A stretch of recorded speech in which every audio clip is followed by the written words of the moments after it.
ये Rockwell harden tester है। इसमें जब आपने इसको जब स्टार्ट करना है, आपने इसे टेस्ट लेना है, तो हमने इस पर प्राइमिंग के लिए हमने इस पर सैंपल रखना है और उस पर हमने 3 दफ़ा इंडेंट करना है। 3 दफ़ा इंडेंट लेने हैं, कोई भी वैल्यू आए, वाट एवर कोई भी वैल्यू आए, आपने 3 इंडेंट लेने हैं। उसके बाद आपने क्या करना है कि चौथी वैल्यू के लिए आपने जो आपका सैंपल आपने जो टेस्ट करना है, वो आपने ये सैंपल है, ये आपने यहाँ पे रख देना है, ठीक है। उसके बाद जो इसके जार्स हैं वो आपने, और उसके बाद जो लीवर है, जो लीवर वो आपकी तरफ होना चाहिए, उसका जो लीवर का जो डायरेक्शन है वो आपकी तरफ हो। और उसके बाद आपने इसको बहुत एहतियात से आपने इसको ऊपर लेके जाते रहना है, और जहाँ पे आपने इंडेंट लिया होगा उसके ऊपर 5 to 6 माइक्रोन आपने क्या करना है, उसके इर्द गिर्द इंडेंट नहीं लेना, उससे थोड़ा सा 5 mm छोड़ के। हाँ जी, उससे आपने जो है ना 5 to 6 mm जो है ना आपने ये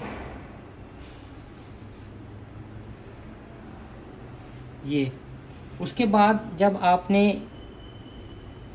ये फिक्स हो गया, उसके बाद आपने अच्छा ये इसके साथ टच करना है, टच करना है। उसके सिर्फ बाद सिंपल लाइटली टच। हाँ जी, टच करके आपने ये टच कर दिया।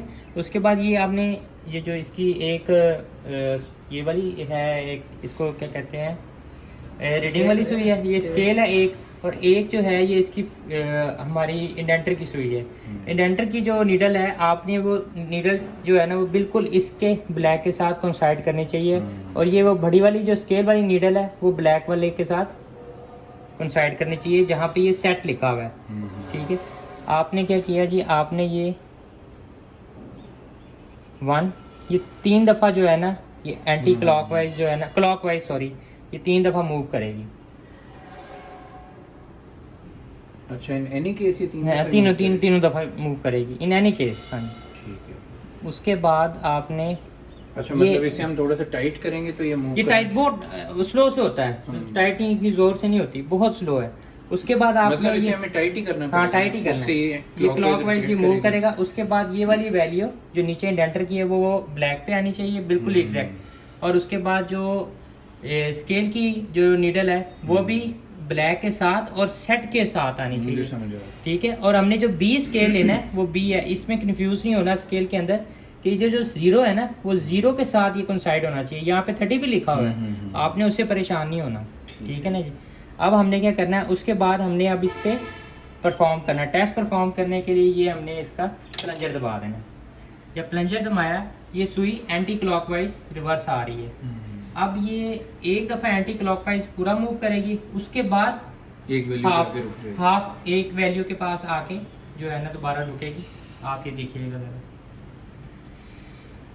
अच्छा जो हमने 3 इंडेंट पहले लेने हैं उनका भी प्रोसीजर सेम प्रोसीजर है, प्रोसीजर चेंज नहीं होगा, in any case procedure change नहीं होगा। उसके बाद क्या होगा, जब आपने ये प्लंजर दबाना है, उसके बाद ये ऑटोमेटिकली, पहले ये आपकी तरफ था, डायरेक्शन लीवर की आपकी तरफ थी, ये लीवर की उस तरफ जाना शुरू हो जाएगा। ये ऑटोमेटिकली इसलिए जाता है कि पीछे हाइड्रोलिक सिस्टम है और पीछे वेट्स हैं, ये इसको पीछे लेके जाते हैं। अच्छा ये नीडल का एक कंप्लीट हो गया क्लॉकवाइज जी, एक नीडल कंप्लीट हो गया।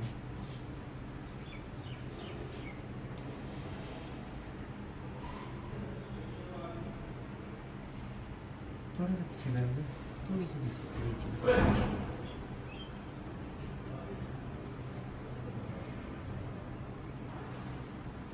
अब ये वैल्यू आ गई हमारे पास, ठीक है।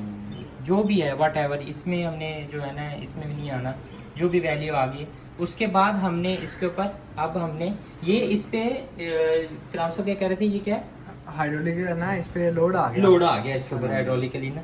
तो उसके बाद हमने अब ये इसके ऊपर इंडेंट जो है ना जी, अपनी तरफ इसको हमने लीवर को अपनी तरफ करना है, वो हमारी वैल्यू आ जाएगी, ठीक है। ये वैल्यू आएगी 46 पॉइंट समथिंग HRV। हाँ HRV। तो ये हमारा स्टैंडर्ड जो है ना 50 के राउंड अबाउट है, प्लस माइनस हमारा 48 से 52 ही होता है। हाँ जी 44 45 भी आ जाती है ठीक है, ये आपके आगे। उसके बाद क्या करना है, हमने ये इंडेंट ले लिया, आपने इसी लीवर को दोबारा ये एंटी क्लॉकवाइज मूव करना है।